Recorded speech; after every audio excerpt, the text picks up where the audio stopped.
우리는 끊임없이 개인의 관심사에 대한 이런 흔적을 남기고 있는데요. 모바일, 온라인 환경에서 키워드로 검색하고 리뷰도 남기고 또 다른 사람의 리뷰도 찾아보고 이렇게 나의 관심사를 찾아보고 나타내게 되는데요. 그래서 네이버, 카카오, 유튜브사는 각 개인이 어디에 관심이 있는지 그 관심사를 실행하는지 아닌지까지 파악을 하고요. 알고리즘을 돌리거나 검색어 추천도 해주고 맞춤 광고까지 보여줄 수 있게 되는 거죠. 대혼돈의 멀티버스 끝판왕 데이터 리터러시 세상에 오신 여러분을 환영합니다. 네, 안녕하십니까. 여러분들의 길잡이 주민천입니다. 자, 이번 시간 지난번에 이어서 데이터 시각화 완전 정복 유니버스에서 진행하려고 합니다. 자, 오늘도 역시나 저를 도와주실 두 분 많이 기다리셨죠? 소개를 해드리겠습니다. 우리의 지적인 히어로죠. 윤우재 마스터님과 우리의 데이터 고민 해결사, 오늘 굉장히 정갈하게 나타나셨는데요. 제시카 마스터님입니다. 반갑습니다. 제가 오늘 나오기 전에 조금 고민을 좀 해봤습니다. 저희가 이제 다양한 유니버스를 좀 왔다 갔다 하면서 데이터에 대해서 공부를 좀 했잖아요. 그 여정이 지금 절반도 훌쩍 넘었고요. 그러다 보니 우리 데이터 스트레인저스, 여러분을 부르는 호칭을 바꿀 때가 되지 않았나, 그런 생각이 좀 들더라고요. 네, 좀 일리가 있는 말씀입니다. 정말 그러네요. 근데 제가 한 가지 좀 제안을 드려도 되겠습니까? 근데 호칭을요, 이 모든 과정이 다 끝나고 그때 정말 시원하고 멋지게 새로 한번 붙여드리면 어떨까 싶은데 어떠시나요? 괜찮으신가요? 그거 좋은 생각인데요. 그때까지 어떤 호칭을 쓰면 좋을지 고민을 좀 더 해봐야 될 것 같아요. 좋습니다. 저도 함께 고민을 해보겠습니다. 자, 이제 본격적으로 시작을 해봐야 될 텐데요. 오늘은 과연 어떤 주제로 고민 상담을 진행할 예정인가요? 제시카 마스터님. 제가 지난 시간 강조하고 또 강조했던 거 있죠. 데이터 문해력 향상을 위해서는 데이터 시각화가 정말 중요하다고 말씀을 드렸잖아요. 그래서 오늘은 지난 시간에 이어서 데이터 시각화 완전 정복을 계속 진행해 보려고 합니다. 어떤 고민들이 도착해 있을지 막 설레고 빨리 만나고 싶어요. 맞습니다. 정말 저도 설레이고 궁금합니다. 지금 바로 만나볼게요.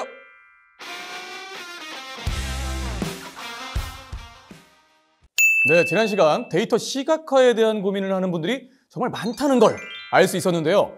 특히 오늘 선정된 이 고민과 비슷한 사례들이 정말 많았다고 하더라고요. 제가 미리 살짝 봤습니다. 정말 많은 분들이 공감하실 만한 내용을 주셨습니다. 오늘 기대하셔도 좋습니다. 네, 기대해 보겠습니다. 그럼 오늘의 고민 바로 한번 만나볼까요? 사실은요, 오늘의 고민은 한 명이 아니라 여러 명이 보내준 사연이라는 얘기를 들었습니다. 네, 책이나 방송을 보면 각 차트나 그래프별 장점에 대한 설명은 정말 많은데 실제 비즈니스 현장에서나 정책을 수립하는 공공기관 현장에서는 어떻게 해석을 해야 하는지 궁금하다는 의견이었었는데요. 이걸 한 분이 아닌 많은 분들이 비슷비슷한 질문을 해주셨더라고요. 그래서 제가 그런 고민 상담을 받았던 것들을 모아서 마치 차트 쇼처럼 준비를 해보았습니다. 시각화 해석의 대표 사례 베스트 7입니다. 베스트 7. 진행을 해주셨습니다. 제가 경험했던 공공의 사례들과 제시카님이 경험했던 민간 사례들 중에서 베스트 7 진행해 보겠습니다. 좋습니다. 네, 먼저 저부터 민간의 사례 5가지를 소개할게요. 네, 또 이 두 분이 특별히 함께 준비하셨다니까 더욱 기대가 큽니다. 바로 설명 부탁드릴게요. 네, 첫 번째 사례는 바로 딸을 둔 아버지의 속마음입니다. 의미심장한 키워드죠. 만약에 여러분은 딸만 둘을 둔 아버지에게 인생에서 무엇이 가장 중요한가요? 라고 물어보면 어떤 답을 할 것 같은가요? 아무래도 딸이 가장 소중하다고 이야기하지 않을까요? 특히 딸들이 공부를 한다고 하면 교육이 중요하다고 느낄 것 같습니다. 네, 그러시겠죠? 그렇다면 이번에는 아버지의 평범한 일상을 들여다보겠습니다. 두 딸의 아버지는 유튜브로 어떤 걸 검색해 볼까요? 딸들의 교육에 대한 영상일까요? 어떻게 생각하세요? 솔직히 제가 이제 아빠라면 한 번씩은 뭐 해볼 수 있겠지만 평소 결국에 본인이 관심 있는 것들 위주로 찾아볼 것 같아요. 네, 맞습니다. 대부분의 사람들이 그렇습니다. 아마도 딸들의 교육과 관련된 영상이 아닌 골프 비거리 늘리기, 인프로의 벙커샷, 주말 낚시 등 본인이 좋아하는 것들을 검색해 볼 겁니다. 물론 딸들의 교육이 중요하다는 생각은 진심이지만 사람들은 본인과 관련된 것들에 더 많은 관심을 쏟는다는 것은 우리는 잘 알고 있습니다.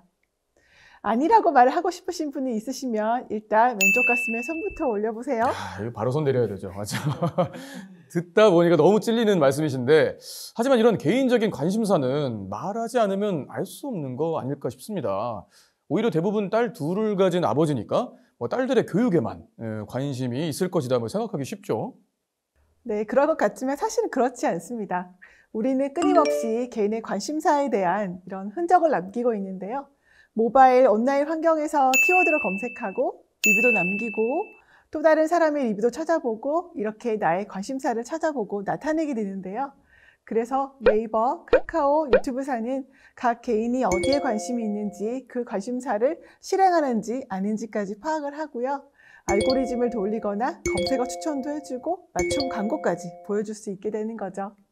MC님 카톡 보시면 생일 알려주잖아요. 네. 그것도 상술 중에 그런 하나입니다. 모르고 있었다면 그냥 넘어갈 사람들의 어떤 생일을 알게 해서 커피 쿠폰 많이 받아보셨죠? 네, 쏘게 만드는 것입니다. 이거 듣다 보니까 뭔가 농락을 당한 기분이 여실히 듭니다. 정말. 하지만 친구와의 사이도 이렇게 이런 것들이 인해서 돈독히 해준다면 긍정적으로 또 받아들여 볼 수도 있는 부분 아닌가 싶기도 합니다. 자, 그럼 다음 사례도 한번 소개 부탁드리겠습니다. 마스터님. 네, 두 분은 맛집 찾을 때 어떻게 하세요? 저는 항상 가던 곳을 이제 갑니다. 이렇게 위험을 함부로 취하지 않기 때문에. 이거 완전 반대의 어떤 꽝 것 같아요. 저는 정말 즉흥이라 지나가다가 딱 그 표지판이 식당 간판이 맛집 간판이다. 딱 관상이 있어요. 보고 그냥 들어갑니다. 한 열에 8 정도는 맞는 그런 즉흥적인 파라고 생각합니다. 네, 그런데 저를 비롯해서 많은 사람들은 네이버나 망고플레이트, 미슐랭 등에서 지역 이름으로 맛집을 검색한답니다. 예를 들어서 강남 맛집 이렇게 검색을 하면 수많은 음식점들과 그 리뷰가 나오는 그 원리입니다. 그 리뷰를 보고 어디를 갈지 결정하게 되는 거고요. 그런 행동 과정을 그대로 데이터 분석, 데이터 활용에 적용할 수 있습니다. 다음 리뷰나 네이버 리뷰에 있는 음식점 관련한 정보와 포인트, 주소, 후보를 크롤링해 와서 시각화를 해보겠습니다. 지도로 음식점별 위치를 보고 큰 도로에는 월세가 살인적이라서 2번째, 3번째 골목으로 가되 음식점별로 다릅니다. 그리고 리뷰가 없는 음식점은 맛집이 아니라는 가설을 세웠는데요. 지도 차트를 보면 리뷰 평가를 받은 곳은 큰 길에서 멀어도 3번째에서 4번째 이하로 들어가지는 않습니다. 서술형 리뷰를 보면 트렌드도 알 수 있습니다.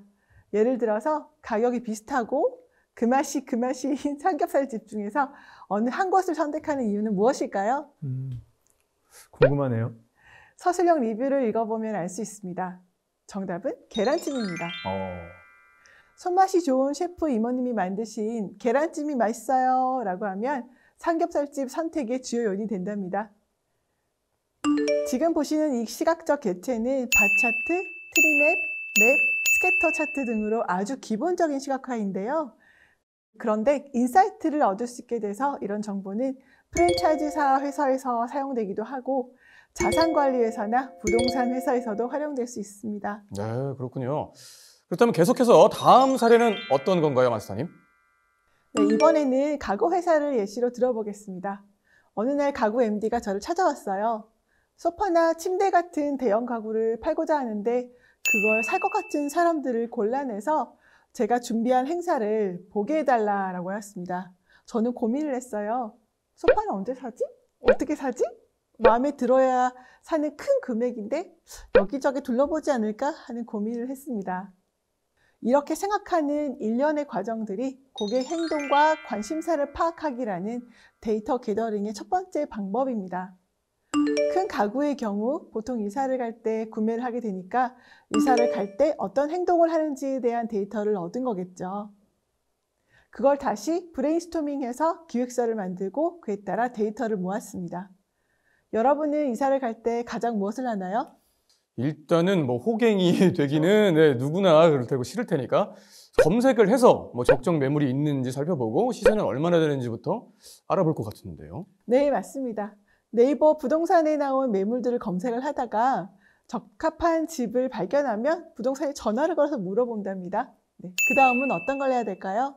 아무래도 뭐 이제 부동산에 전화를 했으니 이사 날짜를 잡고 이삿짐 센터를 부르고 뭐 인터넷 설치도 필요하겠죠. 그리고 낡은 그 가전제품이나 가구도 뭐 새로 구입해야 할 것 같습니다.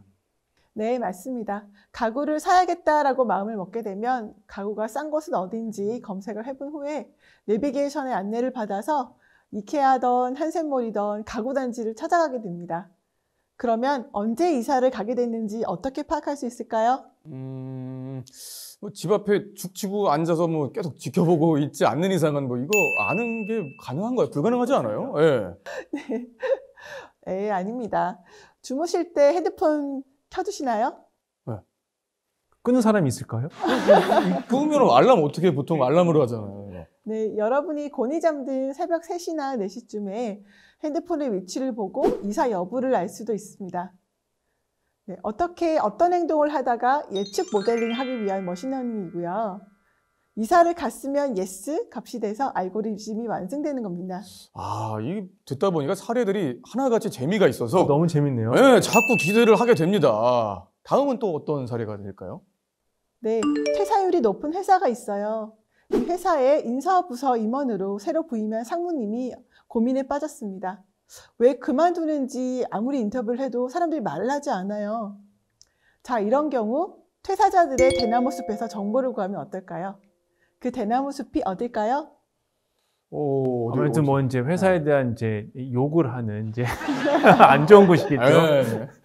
네, 그런데 의외로 사람인가 같은 채용 소개 사이트입니다. 퇴사자들이 근무했던 직장들의 장점, 단점, 총점들을 넣게 되어 있거든요. 그 내용을 크롤링해서 워드 클라우드로 구현해 보았습니다.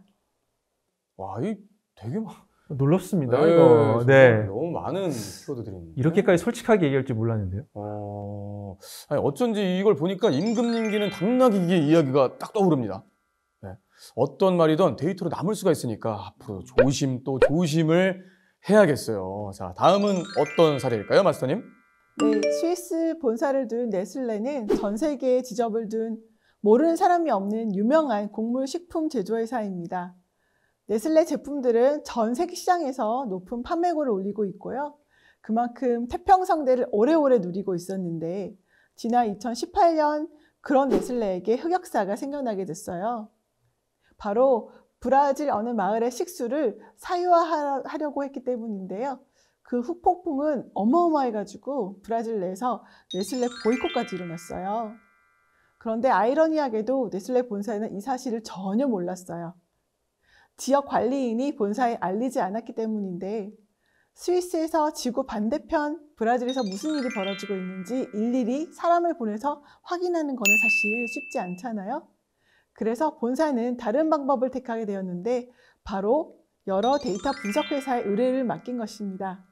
저는 팀을 이루어서 프로젝트를 시작했고 여러 아이디어를 고민하다가 SNS에서 국가별 네슬레 브랜드명이 들어간 문구를 크롤링 해와서 어떤 일이 벌어지고 있는지 텍스트 분석을 통해서 파악하고 실시간으로 네슬레 본사의 대시보드에다가 볼 수 있게끔 했습니다.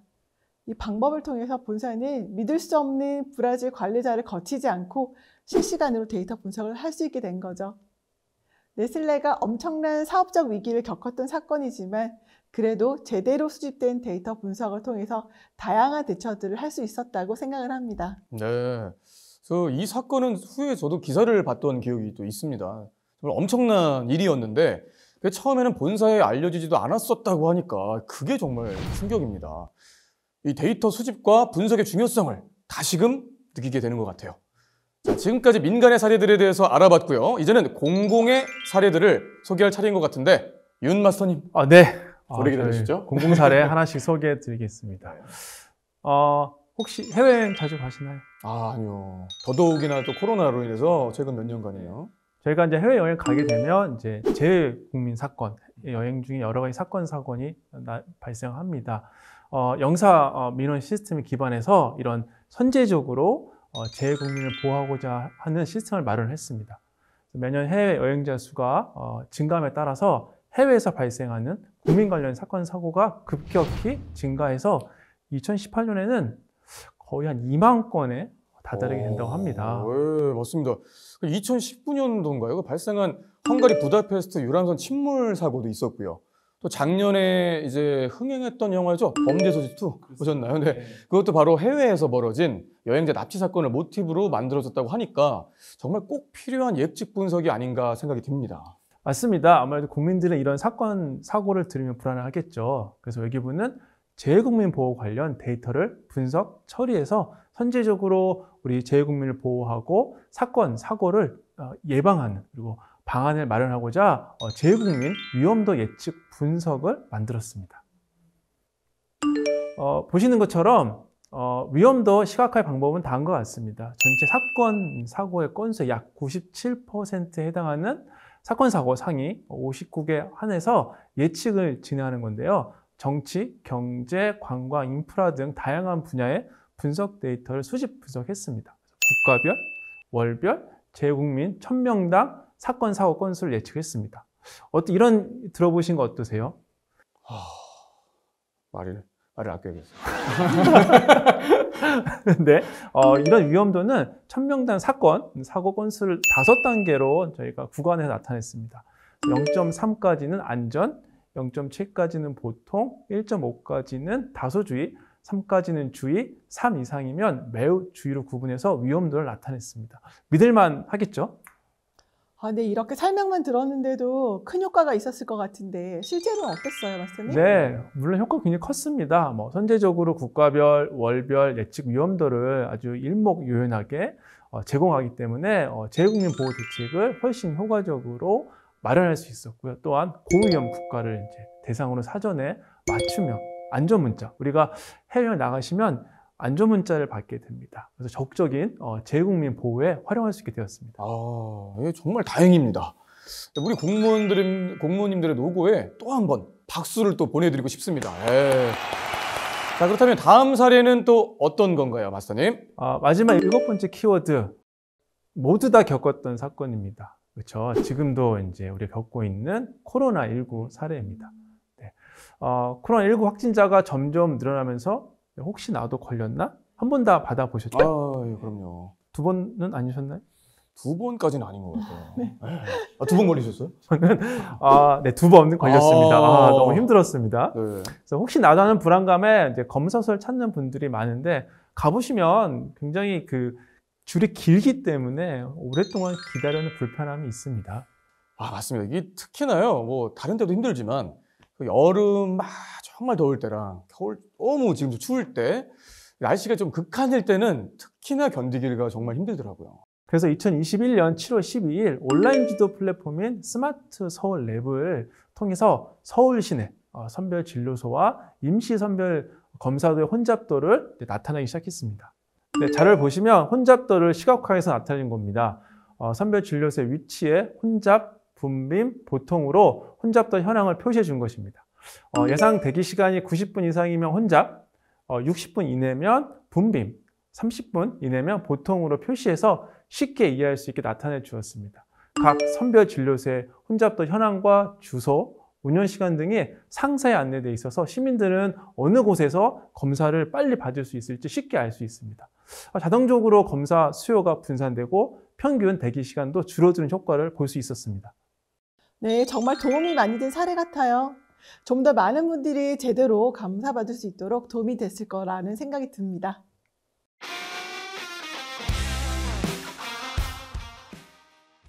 대혼돈의 멀티버스. 바로야. 이걸 원했습니다. 나 기다리고 있었습니다. 너무 좋았습니다. 대혼돈의 멀티버스. 교토편함. 데이터 리터러시 세상. 데이터 시각화. 완전 정복. 유니버스에서 진행을 해봤는데요. 오늘도 역시나 다양한 고민들을 해결하며 알찬 시간 보내봤습니다. 이쯤에서 다시 한번 강조해봅니다. 데이터 문해력 향상을 위해서는 데이터 시각화에 대해서 제대로 알아야 한다. 뭔가 이거 제시카님 이 느낌이 한다. 이거네. 뭔가 이렇게 좀 더 강조되는 것 같습니다. 뭔가 시그니처 네. 느낌이 있으세요. 네. 자, 데이터 시각화는 정말 중요한 내용입니다. 오늘 알게 된 것들을 잘 기억해 두셨다가 활용하시면 좋을 것 같습니다. 네, 지난번과 이번 두 번의 시간을 통해서 데이터 시각화에 대해서는 우리 학습자분들이 제대로 정복하는 시간이 됐을 거라 믿어 의심치 않습니다. 자, 다음 시간에도 여러분의 고민을 말끔히 해결해드리기 위한 저희들의 노력은 계속될 예정입니다. 아시겠죠? 댓글로 고민 사연 꼭 남겨주시고요. 그럼 다음 유니버스에서 다시 만나요. 뿅!